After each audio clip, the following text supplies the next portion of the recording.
नमस्कार दोस्तों, कैसे हैं आप सब? स्वागत है आप सबका आपके चैनल एग्री एग्जाम में। दोस्तों आज हम बात करने वाले हैं कृषि प्राविधिक सहायक के सिलेबस के बारे में। कृषि प्राविधिक सहायक की जो भर्ती है, जो आने वाली है, जिसमें सिलेबस को लेकर दोस्तों बहुत सारा भ्रम चल रहा है कि क्या सिलेबस बदलेगा, वही रहेगा या जैसा कि हाल ही में देखा गया कि वन दरोगा का जो सिलेबस आया है, वो पूरे तरीके से बदल दिया गया है और उसी हिसाब से हम लोगों को भ्रम रह रहा है कि हो सकता है हमारा सिलेबस बदला भी जा सकता है और नहीं भी बदला जा सकता है। लेकिन क्या हम सिलेबस के आने का इंतज़ार कर सकते हैं या हमें अभी से कुछ ना कुछ पढ़ाई करनी चाहिए, शुरू कर देनी चाहिए? क्योंकि आपको भी पता है कि अब जो भी वैकेंसी आने वाली है, सबसे पहला जो नोटिफिकेशन आएगा वो आपका एजीटीए का ही आएगा। एजीटीए या केन सुपरवाइजर, ये दोनों एक साथ तैयार हैं, लगभग आगे पीछे आने वाले हैं। तो कृषि सहायक छात्रों के लिए बहुत ही सुनहरा मौका है, जो कृषि से अपना ग्रेजुएशन कंप्लीट कर चुके हैं। और आप लोग परेशान ना होइए, क्योंकि ये वैकेंसी आने के बाद में, सिलेबस आने के बाद में आपको समय ज़्यादा नहीं दिया जाएगा कि आप कितना जो है समय आप मिल जाए और आपकी तैयारी प्रॉपर हो पाए। तो कहीं न कहीं से आपको पहले से तैयार रहना पड़ेगा, पहले से सारी चीज़ें मैनेज करके चलनी पड़ेंगी। सिलेबस का इंतज़ार उतना नहीं कर सकते, क्योंकि सिलेबस के आने के बाद मुश्किल से 2 से डेढ़ महीने मिलेंगे और डेढ़ महीने में क्या ही तैयारी हो पाएगी। तो इसी बारे में हमारे पास कई सारे मैसेज आए, कई सारे लोगों ने हमसे बोला कि एक वीडियो बनाया जाए, सिलेबस के बारे में बच्चों को बताया जाए कि कैसे-कैसे करें, कैसे स्ट्रेटजी रहे उनकी, ताकि आगे आने वाले समय में वो एग्ज़ाम को टैकल कर पाएँ और टाइमली जो है अपने टाइम रहते हुए प्रिपरेशन कर पाएँ। तो इसी चीज़ को हम आगे बढ़ाते हुए आज आपके लिए सिलेबस का थोड़ा-सा चर्चा करेंगे।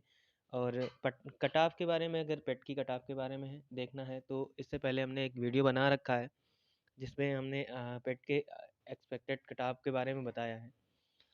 और हमें लगता है कि उससे भी कम जाने वाला है, क्योंकि छात्रों का जो है, जो एजीटीए छात्रों का है, उसमें प्रेज़ेंट ही पेट में कम रही और प्लस अ, वैकेंसी अच्छी आने वाली है। अभी कुछ समय पहले देखा गया कि जो भी आपका पेपर में निकला हुआ था वैकेंसी को लेकर के, कुछ विज्ञापन के बारे में, कि कुछ 3400 पद आने वाले हैं, जिसमें से 2400 कुछ पद होंगे जिनको फ्रेश स्टूडेंट के लिए दिया जाएगा। उसमें भी बहुत सारे बच्चों को कन्फ्यूजन था। और 900 बच्चों को जो 2013 वाली वैकेंसी थी, उसमें से पुराने बच्चों को थोड़ा-सा दिया जाएगा, समय दिया जाएगा, उनको छूट दी जाएगी। उसमें ये ना सोचिएगा कि उनको छूट मिल रही है, उनको केवल छूट ऐज की मिल रही है और छूट मिल रही है तो उनको पेट की मिल रही है।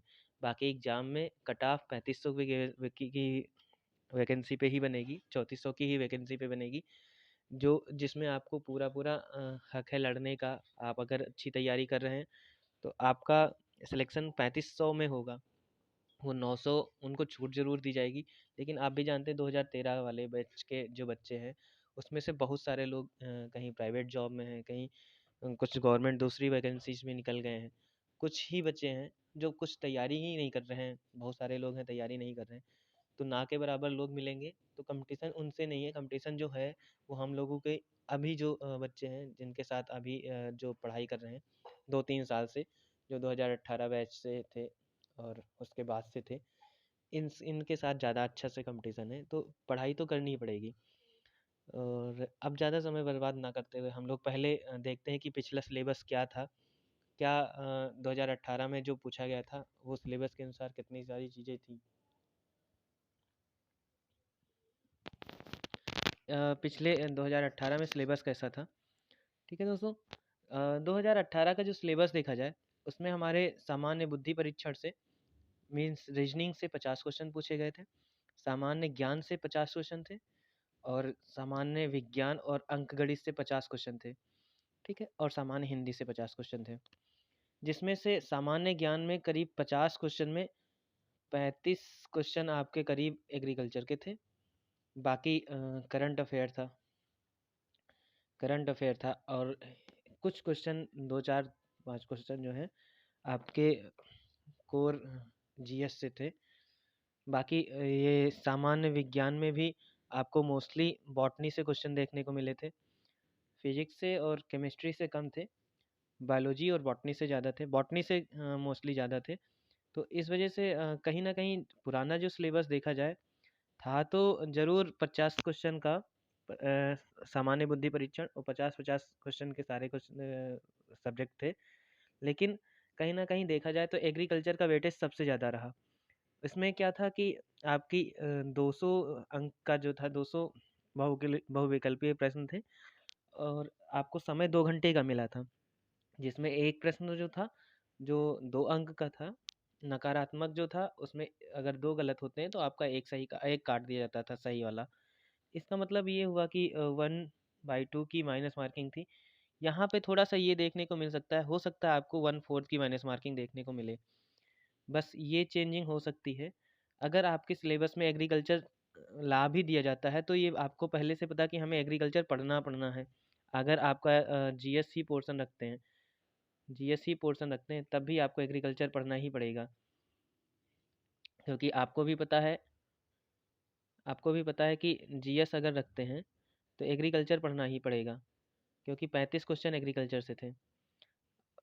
करीब 35 क्वेश्चन 2018 में एग्रीकल्चर से थे।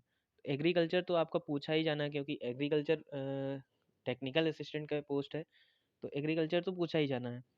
तो जाहिर सी बात है कि हम वेट ना करते हुए सिलेबस का ध्यान मतलब रखते हुए जो पुराना सिलेबस है उसके अनुसार हम थोड़ा सा हिंदी भी पढ़ते रहे, थोड़ा थोड़ा समय, करीब 2 घंटे हम हिंदी को दें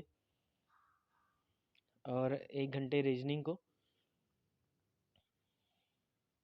और हम कम से कम 2 घंटे डेली एग्रीकल्चर को देना शुरू करें। तो इससे क्या होगा कि हमारी एग्रीकल्चर जो है वो उसकी तैयारी होती रहेगी।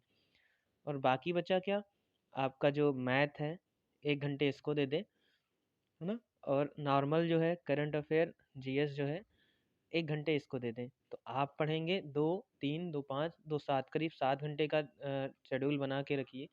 आप अगर 5 घंटे 6 घंटे देते हैं रेगुलर बेसिस पे तो भी आपका सिलेक्शन पक्का है। लेकिन हम अगर सिलेबस का वेट करेंगे तो हमें केवल 1 महीना मिलेगा। 1 महीने में आप सारी सब्जेक्ट्स नहीं तैयार कर पाएंगे। तो इसलिए हम कह रहे हैं कि तैयारी आप अभी से शुरू कर दीजिए, और आगे जैसा भी होगा, अगर सिलेबस चेंज भी होता है तो आपको भी पता है, अगर सिलेबस चेंज होगा तो एग्रीकल्चर पूछा जाएगा, और सिलेबस नहीं भी चेंज होगा तब भी जीएस में एग्रीकल्चर पूछा जाएगा। तो क्यों ना हम एग्रीकल्चर पढ़ते रहें, एग्रीकल्चर को ना छोड़ें। बाकी सब्जेक्ट्स तो पढ़ेंगे ही, लेकिन एग्रीकल्चर को भी हम 2 घंटे का समय डेली के बेसिस पे दें। इससे क्या होगा कि आपका केन सुपरवाइजर का भी वैकेंसी आने वाली है, तो केन सुपरवाइजर में भी एग्रीकल्चर पूछा जाएगा, आप लोगों को पता ही है। तो हमारा यहाँ पे भी काम आएगा, एग्रीकल्चर से आप नहीं बच सकते। तो बस दोस्तों यही जानकारी देनी थी कि आप सिलेबस कुछ भी हो, कहीं से भी पढ़नी हो, लेकिन आप एग्रीकल्चर को ना छोड़ें, एग्रीकल्चर को करीब 2 घंटे डेली दें, और बाकी सब्जेक्ट्स भी पढ़ते रहें, कि अगर सिलेबस नहीं चेंज होता है तो वो सिलेबस में काम आ जाएगा, और सिलेबस चेंज भी होता है तो आपको एग्रीकल्चर पढ़ते रहेंगे तो थोड़ा सा आपको आइडिया रहेगा पहले से, जिससे आपको कोई भी प्रॉब्लम नहीं होगी प्रिपरेशन में। तो दोस्तों अगर जानकारी आपको सही लगी हो तो हमारे चैनल को सब्सक्राइब करिएगा, शेयर भी करिएगा, और आने वाले समय पे हम आपको सारी महत्वपूर्ण जानकारी जुड़ी हुई एजीटीए से जुड़ी हुई, एग्रीकल्चर वैकेंसी से जुड़ी हुई सारी जानकारी हम देते रहेंगे आपको।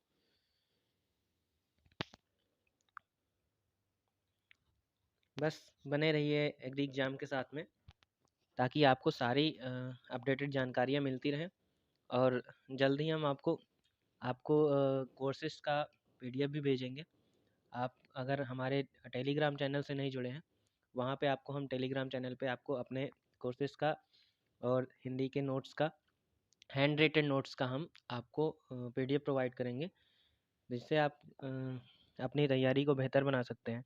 तो आप टेलीग्राम चैनल को भी ज्वाइन कर लीजिए, लिंक हम आपको डिस्क्रिप्शन में दे रहे हैं, वहाँ से ज्वाइन कर लीजिएगा। आपको जो है ज़रूर से ज़रूर फ़ायदा मिलेगा, नोट्स भी मिलेंगे, और हो सकेगा तो आगे हम क्लासेस भी प्रोवाइड करेंगे। धन्यवाद।